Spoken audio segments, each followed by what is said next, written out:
Once upon a time, in a quiet town nestled between rolling hills and a sparkling lake, there lived a woman who was the town librarian. Now, this was no ordinary library. It was filled with ancient, dusty books that had been collected over the years. One rainy afternoon, while sorting through the collection, the librarian came across a book that was unlike any other.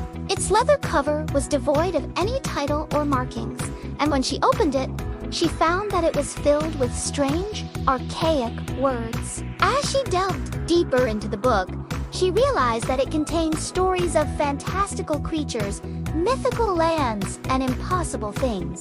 Intrigued, she decided to read it aloud, and as she did, the room around her began to shake.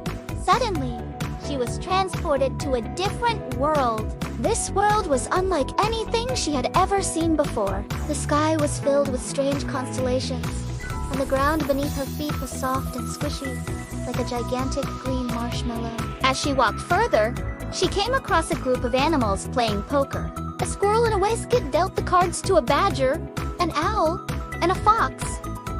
And then she saw something that made her gasp. The animals were playing with coins that were stamped with the faces of famous authors like Shakespeare, Jane Austen, and Charles Dickens. Suddenly, a talking tree approached her and explained that this was the universe of the Book of Impossible Things.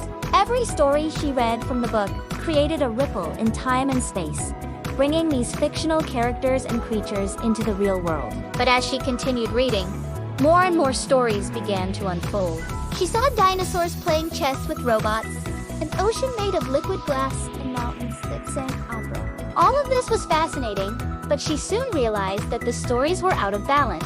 The real world was bleeding into the fictional one, causing all sorts of chaos and confusion. Determined to set things right, she decided to rewrite the stories.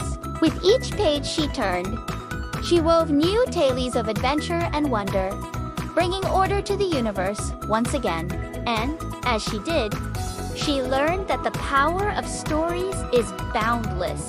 They can transport us to different worlds, introduce us to fantastical creatures, and most importantly, teach us valuable lessons about life.